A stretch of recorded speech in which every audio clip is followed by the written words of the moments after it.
In today's video, I'm going to teach you how to update your company information on QuickBooks Online. If you ever need to change details related to your business, QuickBooks makes that process fairly simple once you know where to look. This is useful if your company information has changed recently or if you just want to make sure everything in your account is accurate and up to date. Keeping this information correct can help your records stay organized and can also make sure your settings reflect your current business details. To begin, sign in to QuickBooks Online and look to the top right corner of the screen. There you'll see the gear icon. Go ahead and click it. This icon opens a menu where you can access a variety of account tools and settings.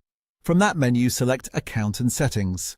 This will take you to the main area where your business and account details can be reviewed and updated. Once you're there, choose the Company tab. This section contains the core information related to your business profile in QuickBooks Online. Inside the Company tab, you'll notice different sections that store various pieces of company information. Find the section you want to update, and then click the Edit icon, which looks like a small pencil.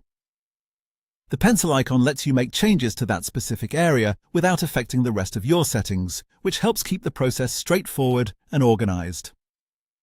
After clicking the Edit icon, enter the updated information you want to use. Take a moment to review what you type so everything is accurate before saving. Even small errors in company details can create confusion later, so it's a good idea to double-check your updates before moving on. Once you've finished making your changes, click Save. This applies the new information to that section. After that, click Done to close the editing view and return to the main settings screen. And that's it. Your company information in QuickBooks Online has now been updated.